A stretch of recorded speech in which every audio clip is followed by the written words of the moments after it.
श्री माता जी को प्रणाम करते हुए हम सब सामूहिकता में अपनी कुंडलनी उठा के बंधन लेंगे।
चित्त को सहस्त्रार्पिक रखने का प्रयास।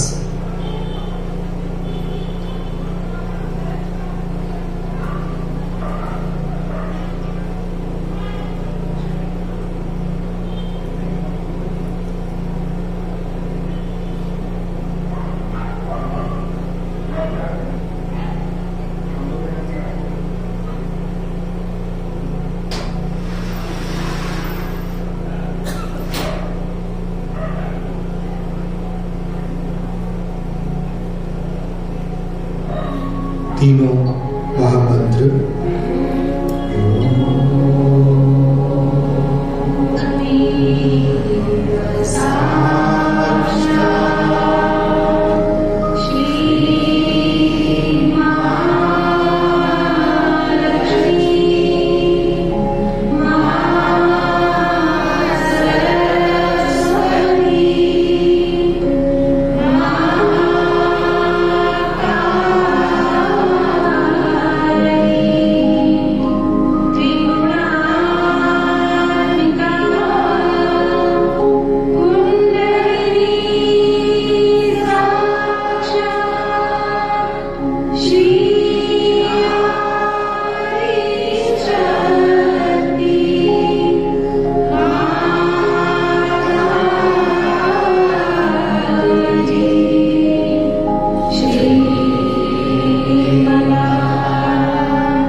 चित को सहस्त्रार पे रखते हुए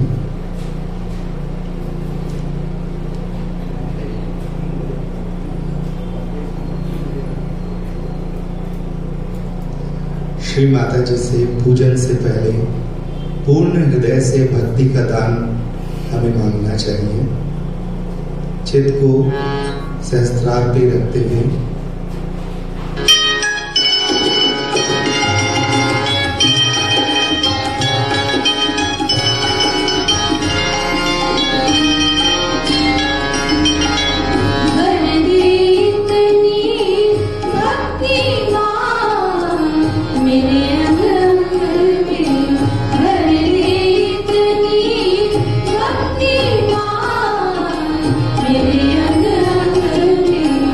जैसे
सब आज के इस पूजन में श्री माता जी का पूर्ण हृदय से स्वागत करेंगे।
माता जी श्री निर्मला देवी की आज आप लोग हमारा जन्म दिवस मना रहे हैं। ये एक बड़ी संतोष की बात है, क्योंकि इस कलयुग में कौन माँ का बर्तन इस उम्र में मनाता है। इसलिए ये द्योतक है कि आप लोग इस कलयुग में जन्म लेकर के भी अपने मातृधर्म से परिचित ही नहीं, लेकिन उसका अवलंबन भी करते हैं।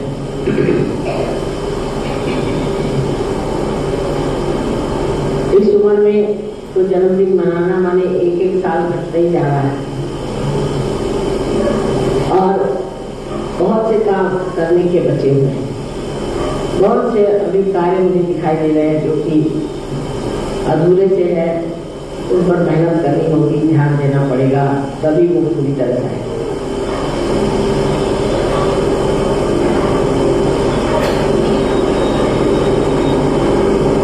दिल्ली में जो काम मैंने कल कहा था कि हमें अपनी सभ्यता की ओर ध्यान देना चाहिए, हमारी सांस्कृतिक स्थिति ठीक करनी चाहिए।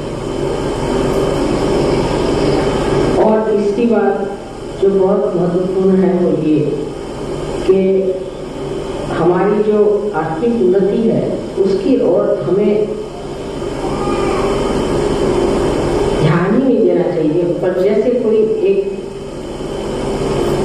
शहीद सर पे कफन बांध करके किसी कार्य में संलग्न होता है, उसी प्रकार हमें सरफरोशी की तमन्ना लेकर के सहयोग करना चाहिए।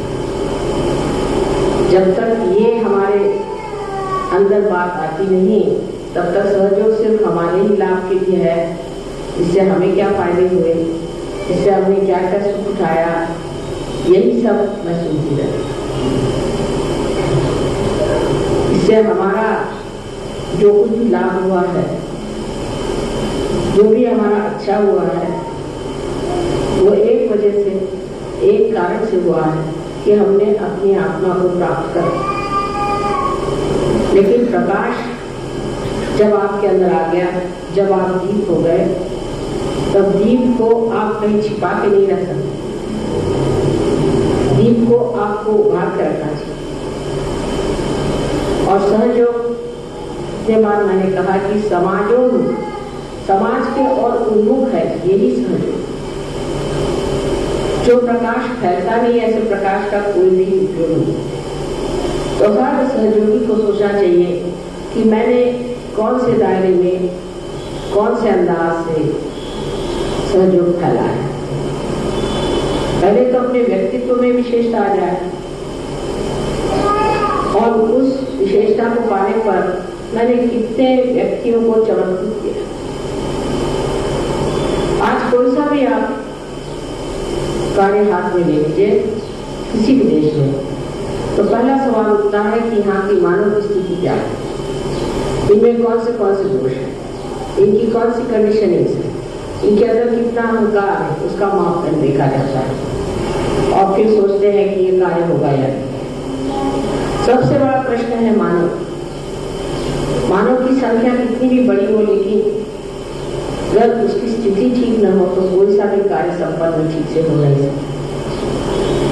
यही सबसे बड़ा कार्य सहयोग ने किया है। इसने मानव में मनवंतर कर दिया, मानव में इतना अंतर ला दिया, उसमें इतनी विशेष प्रगति कर दी। आज सहयोगी एक ईमानदार, सच्चे, मेहनती ऐसे लोग तैयार हुए हैं जो इस देश में बहुत ही दुर्लभ लोग हैं, जो बोलते हैं वैसा करते हैं, जो सोचते हैं वैसा ही जानते हैं। ऐसे दुर्लभ लोग सहयोग ने तैयार कर दिए है। ये मेरे विचार से सहयोग का बड़ा आशीर्वाद इस देश पर है। लेकिन अब भी ऐसे बढ़िया लोग हो जाए, अगर एक बढ़िया कारीगर हो और वो उसे कोई काम ही न हो, उसकी कारीगरी बेकार है।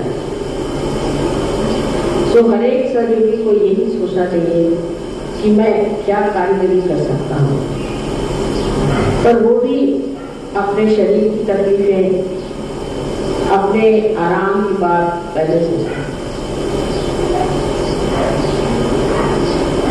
नहीं तो ये सोचता है कि किस तरह से मैं इस पर कुछ रुपया लग जाएगा या थोड़ा बहुत कुछ खर्चा हो जाएगा, तो ये कैसे हो। वास्तव में आनंद को आप खरीद नहीं सकते, उसको सिर्फ भोग सकते हैं। लेकिन जिस चीज को हम प्राप्त करते हैं, जिसको हम लेते हैं, अपनाते हैं, अपने अंदर उसका सुख उठाते हैं, वो चीज और है और सहयोग चीज और है। इसमें जो आनंद मिलता है वो सिर्फ बांटने से ही मिलता है और कोई तरीका इसका नहीं। उसके लिए हो सकता है कि आपको थोड़ी बहुत तकलीफें उठानी पड़ेगी, थोड़ी बहुत परेशानियां उठानी पड़ेगी, पर वो तकलीफ बिल्कुल नहीं रह जाती, क्योंकि आत्मा का सुख मिलता है, शरीर के सुख की और आप देखें। आप अपने को आजमा कर देखिए कि जब आप अपने आत्मा को प्राप्त होते हैं और आत्मा का प्रकाश जब आप दूसरों को देते हैं, तो शरीर का सुख आपको महसूस ही नहीं होता। आपको तो आत्मा ही का आनंद इतना ज्यादा मिलता है कि आप उस आत्मा के आनंद में पूरी तरह से डूब जाते हैं। आप धन्यवाद बना, आत्मा से ही आत्मा कुछ हो जाता है, उसको और कोई संतोष की जरूरत पड़ती है और कोई चीज में वो खोजता ही नहीं, इतनी उसमें तृप्ति हो जाती है, जिसको कि कहते हैं कि वो अमृत पान करे और अमृत पीने के बाद और कोई चीज पीने की जरूरत नहीं रह जाए। ये स्थिति जब आपकी आ जाए, तब मानना चाहिए कि आप सहयोगी हो गए, नहीं तो आप अधूरे। अब आप जानते हैं कि हमारी तो उम्र काफी हो गई और लगातार 14 वर्ष से हमने मेहनत की है, पूरा हो गया घर से। लेकिन ज्यादा 12 साल की मेहनत बहुत ज्यादा है और इसके बाद भी 12 साल और मेहनत करनी पड़ेगी ऐसा लगता है। लेकिन आप लोग कितनी मेहनत कर रहे हैं वो देखना चाहिए। कोई ना कोई बहाने जरूर आपका मन ढूंढेगा कि ये नहीं हो सकता, इसमें मेरी फैमिली है, मेरे बच्चे हैं, मेरा घर है, मेरा ये है, मेरा वो है। लेकिन सब चीज से परे जो आनंद की सृष्टि है उसको कर पाना है तो आपको जान लेना चाहिए कि उस आत्मा की जो इच्छा है उसे पूरी करो। जब तक आप आत्मा की इच्छा को पूरी नहीं करेगा, आपकी बाकी सब इच्छाएं वैसी बनी रहेंगी, आपके सारे कार्य वैसे जमे रहेंगे, कुछ नहीं घटित होने का, क्षेम घटित हो नहीं सकता योग जब तक पूरी तरह से नहीं होगा। लेकिन जैसे ही आपने योग को प्राप्त कर लिया और योग में आप स्थित हो गए, देखिए आपके सारे प्रश्न एकदम से अपने आप हल हो जाते हैं। आप लोगों के हुए हैं ना प्रश्न हल की नहीं, सबके हुए हैं। तब फिर आगे बढ़ के देखिए कि जो हम सोचते हमारे लिए प्रश्न है, जो हम सोचते हमारे लिए बड़ी मुश्किलें हैं, आप ये सिर्फ सोच कर देखिए कि नहीं, हम सहयोग के कार्य में संलग्न हैं और परमात्मा हमको देख रहा है। आप देख लीजिएगा कि आपके सारे ही प्रश्न एक साथ साफ हो जाए। एक बार आपको मैंने बताया था कि कुंडलिनी जो है वो कारण और परिणाम से परे, कॉज और इफेक्ट से परे रहती है। और जब आप कुंडलिनी में जागरूक हो जाते हैं तो उसका कारण भी मिट जाता है, परिणाम मिट ही जाएगा। जब कॉज मिट गया तो उसका इफेक्ट मिट ही जाएगा। आपको इसके दर्शन होते हैं, काफी आप जानते हैं कि बात होती रहती और घटित हो रही है। जो कभी भी हम सोचते नहीं थे, ऐसी चीजें हमें मिल गई, ये हमने प्राप्त कर लिया, इतना हमें सुख मिल गया, सब कुछ हमने पा लिया सहयोग में। और अब भी हम परेशान हैं छोटी छोटी चीजों के लिए, जो बड़ी मुश्किल होती है।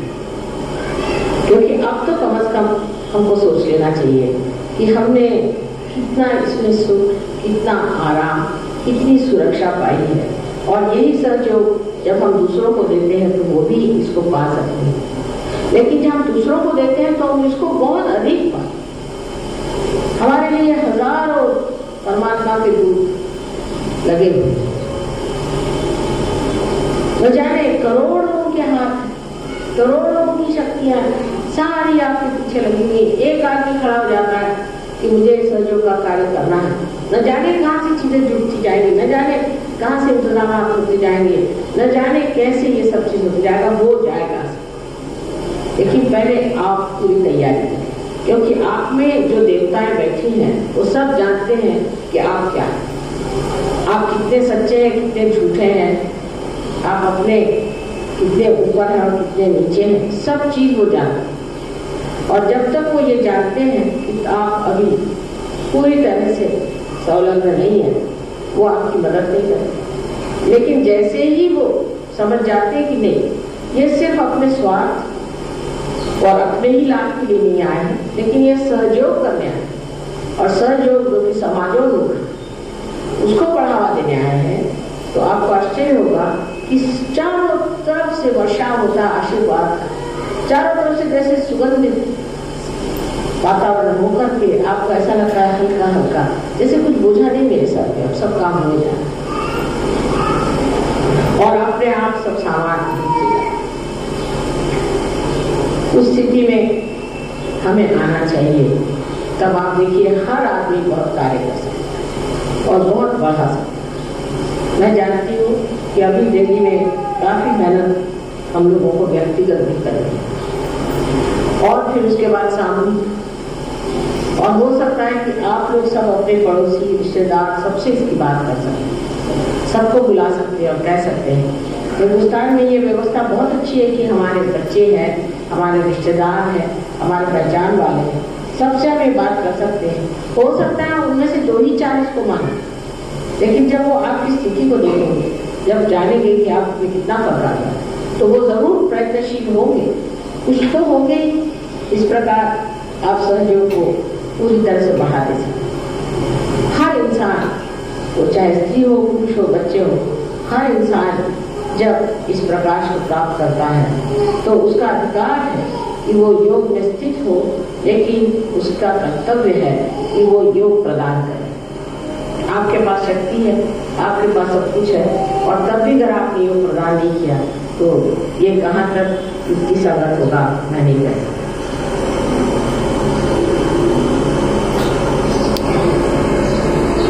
हमारे दिल्ली के सेंटर पे बहुत से प्रश्न ऐसे खड़े हुए हैं जिसके बारे में मैं जरूर बातचीत करूंगी और इन लोगों को बताऊंगी कि क्या प्रश्न है और उसके क्या किस तरह से उसकी आप हल निकाल सकते हैं।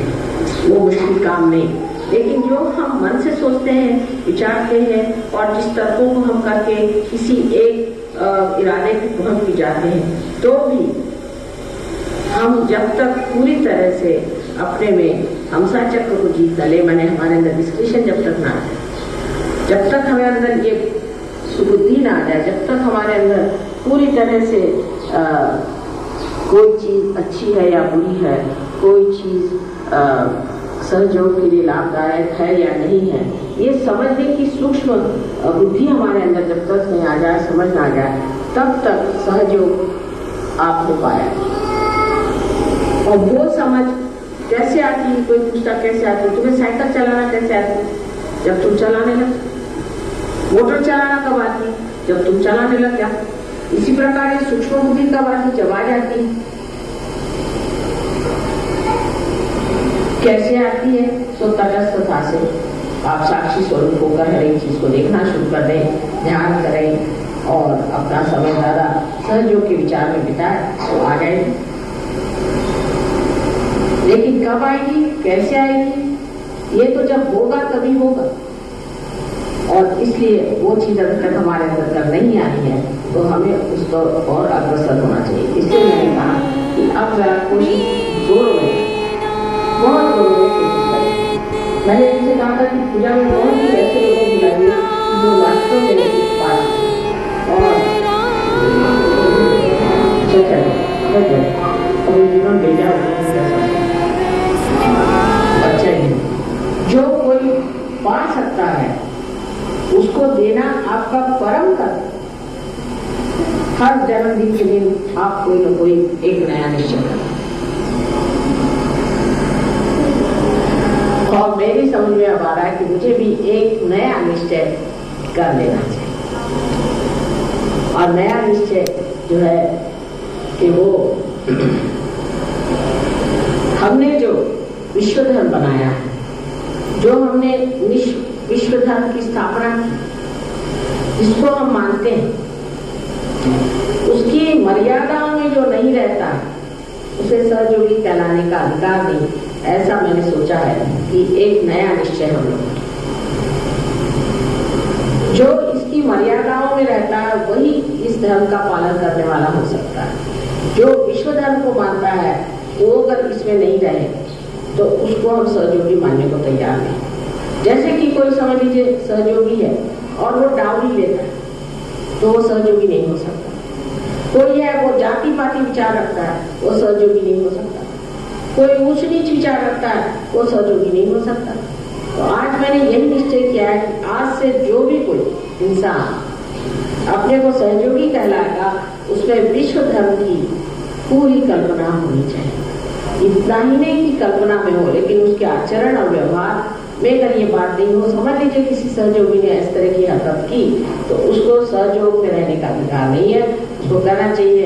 इसके लिए आप प्रायश्चित करें और उस प्रायश्चित स्वरूप आप अपने को पहले ठीक करें और तभी आप सहयोग में आ सकते। ऐसे करने से संकीर्णता आ जाए, लोग कहे कि कम लोग होंगे, कोई अर्थ नहीं।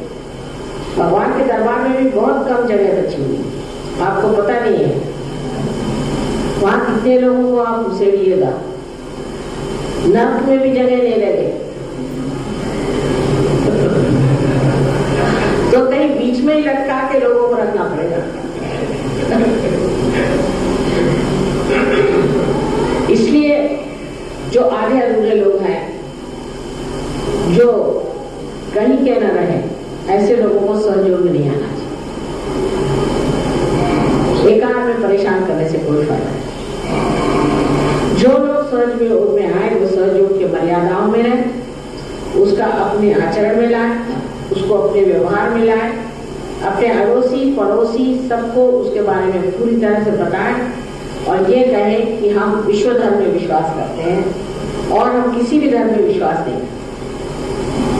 और जो लोग ऐसा नहीं कहते हैं उनको हम सहयोगी नहीं मानेंगे। जो लोग डरते हैं समाज से ये कहने में कि हम विश्व धर्म के योगी हैं, जो ये कहने में डरते हैं कि हम सहयोगी हैं, ऐसे लोगों के लिए सहयोग नहीं। सहयोग की मर्यादाएं बिल्कुल आपको पूरी तरह से माननी पड़ेगी। जैसे कि बहुत से लोग हैं वो कहते हैं कि वाह हम थोड़ी बहुत शराब पी लेते हैं, थोड़ी बहुत सिगरेट भी पी लेते हैं, तंबाकू भी खा लेते हैं, आप सहयोगी नहीं हो सकते। जो सहयोग की मर्यादाएं हैं उस मर्यादा में जो मनुष्य नहीं रहेगा वो विश्व धर्म को नहीं मान सकता। और ये विश्व धर्म हमारा जो है इसको पूरी तरह से स्वच्छ रखना है, क्योंकि ये सिर्फ विश्व धर्म नहीं है, विश्व निर्मल धर्म है। इसमें कोई भी अशुद्ध बात हम आने नहीं दे सकते, इसलिए जो अशुद्ध है वो इसमें नहीं रह सकते। इसमें वही लोग रहेंगे जिन्होंने पूरी तरह से विश्व धर्म निर्मल धर्म को माना और उसके तरह अपना आचरण किया। यही निश्चय आज हमने अपने जन्मदिन के दिन किया हुआ है और आशा है आप लोग इसे प्रेम से स्वीकार करें।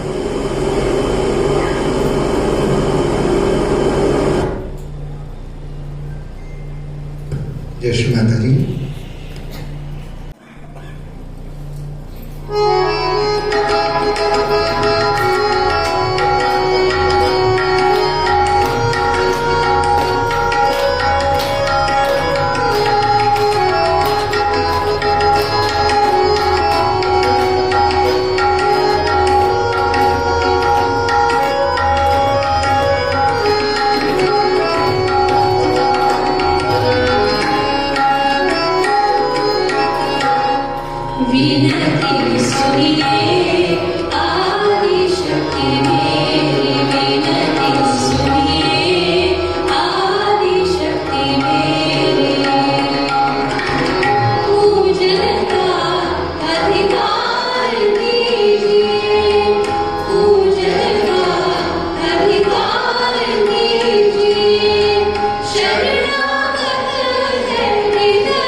इस पूजन में हम सभी देवी देवताओं का आवाहन करते हैं, उनको नमन करते हैं अपने हृदय में, ताकि वे भी इस पूजा के दौरान यहाँ विराजमान रह के आदिशक्ति के इस पूजन का आनंद ले सकें।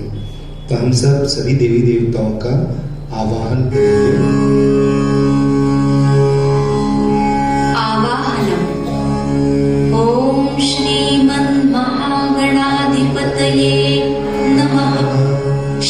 सरस्वत्यै नमः। श्री गुरुभ्यो नमः। श्री वेदाय नमः। श्री वेदपुरुषाय नमः। श्री इष्टदेवताभ्यो नमः। श्री कुलदेवताभ्यो नमः। श्री स्थानदेवताभ्यो नमः। श्री ग्रामदेवताभ्यो नमः। श्री वास्तुदेवताभ्यो नमः। श्री शची पुरंदराभ्यां नमः। श्री उमा महेश्वराभ्यां नमः। श्री लक्ष्मी नारायणाभ्यां नमः। श्री कालकाम परशुरामेभ्यो नमः। श्री माता पितृभ्यां नमः। श्री आदित्यादिनवग्रह देवताभ्यो नमः। सर्वेभ्यो देवेभ्यो नमः। सर्वेभ्यो ब्राह्मणेभ्यो नमः। वक्रतुंड महाकाय सूर्यकोटिसमप्रभ निर्विघ्नं कुरु मे देव सर्वकार्येषु सर्वदा। साक्षात् श्री आदिशक्ति माताजी श्री निर्मला देव्यै नमो नमः। आज यहाँ पे पूजन करने के लिए हम सब संकल्प भी लेंगे। अभी हम सब एकत्रित संकल्प करेंगे। मम आत्मनः सहजयोगी कुटुंबानां आत्मोन्नति प्रीत्यर्थम मोक्ष प्राप्ति प्रीत्यर्थम साक्षात श्री आदिशक्ति माताजी श्री निर्मला देव्यै पूजनं करिष्ये।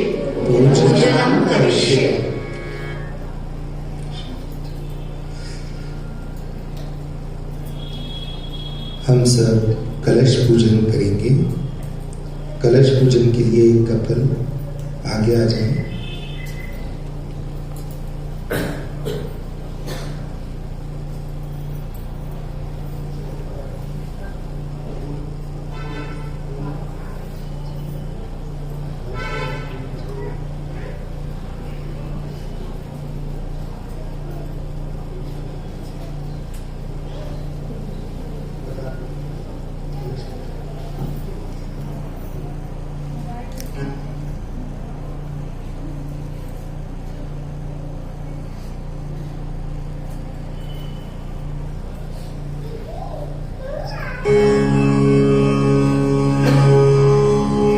कलश पूजा। कलशस्य मुखे विष्णुः कंठे रुद्रस्समाश्रितः मूले तत्र स्थितो ब्रह्मा मध्ये मातृगणाः स्मृताः कुक्षौ तु सागराः सर्वे सप्तद्वीपा वसुन्धरा ऋग्वेदोऽथ यजुर्वेदो सामवेदो यथवर्णः अङ्गैश्च सहिताः सर्वे कलशन्तु समाश्रिताः अत्र गायत्री सावित्री शान्तिः पुष्टिकरी तथा आयान्तु देवपूजार्थं दुरितक्षयकारकाः गङ्गे च यमुने चैव गोदावरी सरस्वती सिन्धु कावेरी जलेऽस्मिन् सन्निधिं कुरु। श्रीवरुणाय नमः। सर्वोपचारार्थे गन्धाक्षतपुष्पं समर्पयामि। साक्षात् श्री आदिशक्ति माताजी श्री निर्मला देव्यै नमो नमः। हम सब श्री गणेश पूजन करेंगे। गणेश पूजन के लिए जिनको बुला गया आ गया जाए।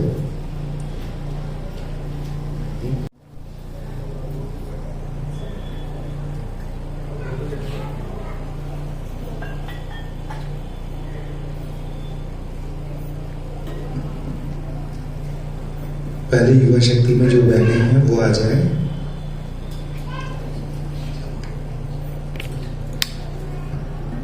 श्री गणेश अथर्व शीर्षक का इस दौरान पाठ करेंगे, जो कि मूलाधार चक्र से बाएं तरफ की नाड़ी निकलती है।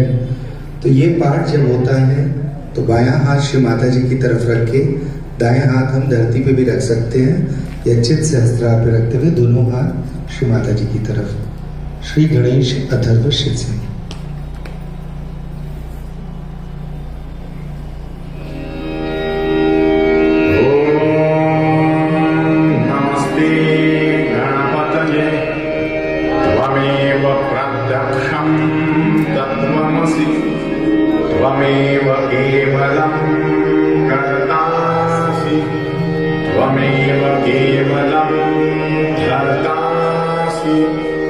त्वमेव केवलं हरतासि त्वमेव सर्वं खल्विदं ब्रह्मासि त्वं साक्षात् आत्मासि नित्यं मृतं वच्मि सत्यं वच्मि अवत्वं माम् अववक्तारम् अवश्रोतारम् अवदातारम् अवधातारम् अवानुजानवशिष्यम् अवपश्चात्तात् अवपुरस्तात् अवोत्तरात्तात् अवदक्षिणात्तात् अवचोर्ध्वात्तात् अवाधरात्तात् सर्वतो मां पाहि पाहि समन्तात् त्वं वाङ्मयस्त्वं चिन्मयः त्वं आनन्दमयस्त्वं ब्रह्ममयः त्वं सच्चिदानन्दाद्वितीयोऽसि त्वं प्रत्यक्षं ब्रह्मासि त्वं ज्ञानमयो विज्ञानमयोऽसि सर्वं जगदिदं त्वत्तो जायते सर्वं जगदिदं त्वत्तस्तिष्ठति सर्वं जगदिदं त्वयि लयविष्यति सर्वं जगदिदं त्वयि प्रत्येति त्वं भूमिरापो मनो नीलो नभः त्वं चत्वारि पदानि त्वं गुणत्रयातीतः त्वं देहत्रयातीतः त्वं कालत्रयातीतः त्वं मूलाधारस्थितोऽसि नित्यं त्वं शक्तित्रयात्मकः त्वां योगिनो ध्यायन्ति नित्यं त्वं ब्रह्मा त्वं विष्णु त्वं रुद्रस्त्वं इन्द्रस्त्वम् अग्निस्त्वं वायुस्त्वं सूर्यस्त्वं चन्द्रमास्त्वं ब्रह्मभूर्भुवः स्वरो गणादीन् पूर्वमुच्चार्य वर्णादीन् तदनन्तरम् अनुस्वारः परतरः अर्धेन्दुरसितं तारेण रुद्रम् एतत्तमनुस्वरूपम्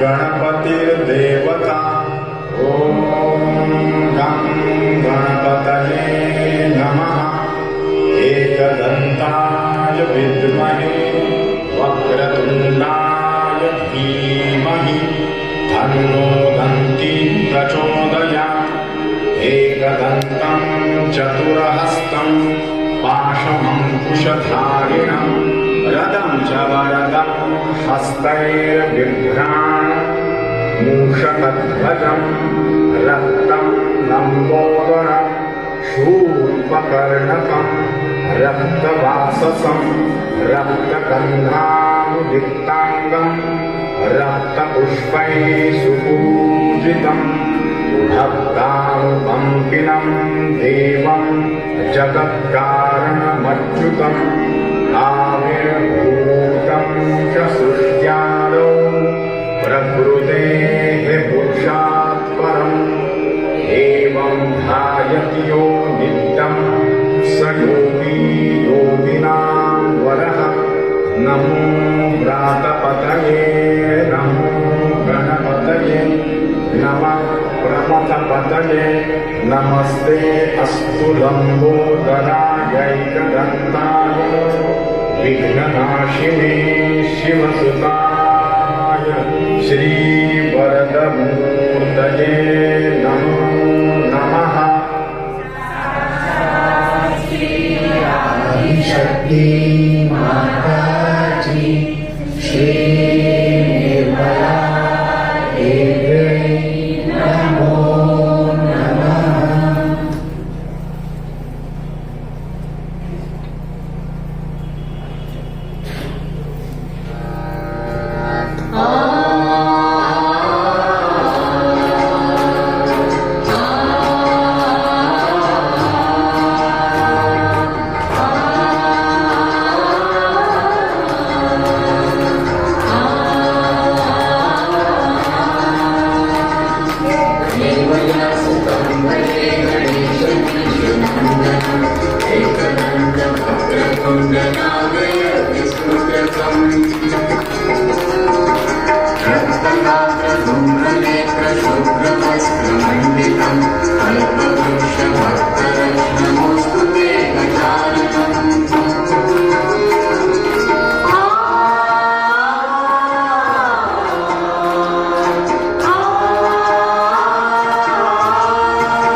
श्री माता जी के 108 नाम के भजन के साथ श्री माता जी को पंचामृत अर्पित करेंगे।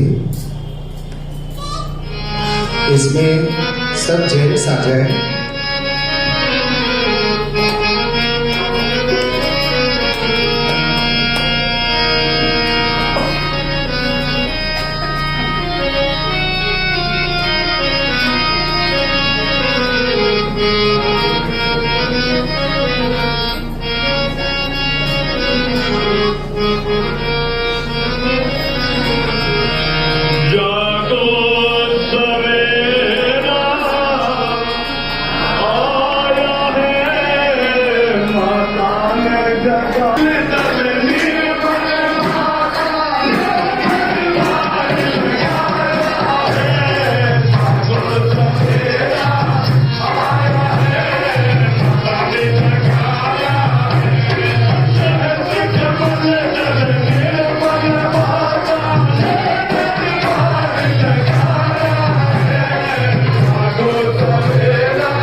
Mater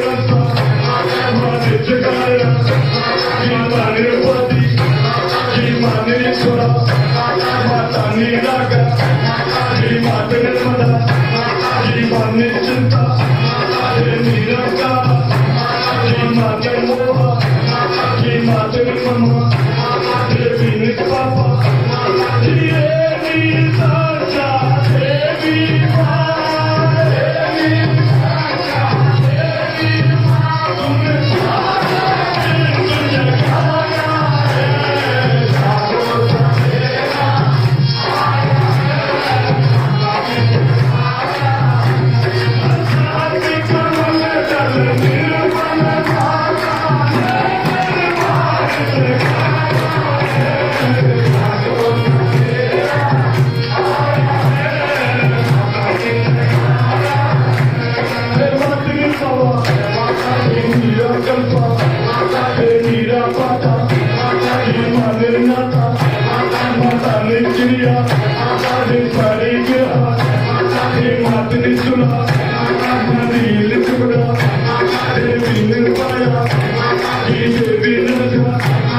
निर्मल भक्ति का जन्मदिन आयो।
अपने भक्तों को मैया पार कराने, अपने भक्तों को मैया पार कराने। लियो कल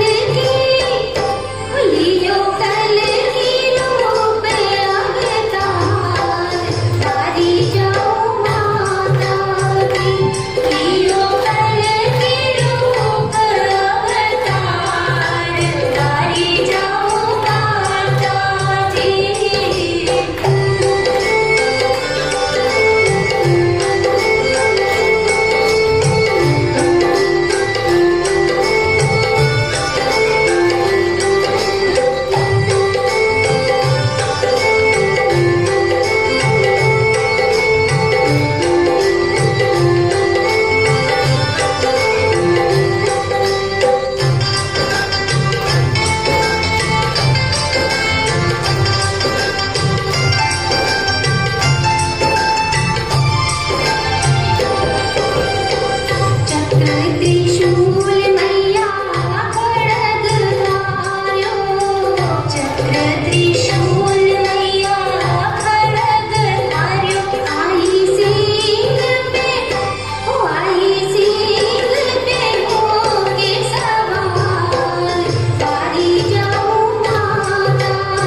सब श्री माता जी को प्रणाम कर देंगे।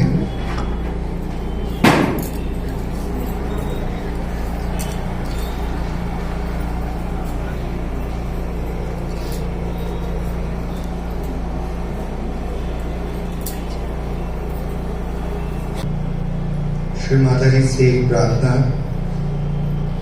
श्री माता जी, हम सभी रांची के सहयोगी भाई बहन आपके श्री चरणों में ये प्रार्थना रखते हैं माँ, अपनी इच्छा रखते हैं माँ कि रांची में भी एक सहज का मंदिर बने, जिसके लिए जो जगह ली हुई है उसमें आने वाली जो भी दिक्कतें हैं, बाधाएं हैं माँ, कृपया अपनी कृपा में आप दूर करें माँ। और इस चैतन्य भवन में भी जो रेगुलर सेंटर चलने में आने वाली जो भी बाधाएं हैं माँ, आपकी कृपा में दूर हो माँ। सभी सहयोगियों को आप सुंदर स्वास्थ्य, सुंदर परिवार और आनंद में संसार प्रदान करें माँ। जय श्री माता जी।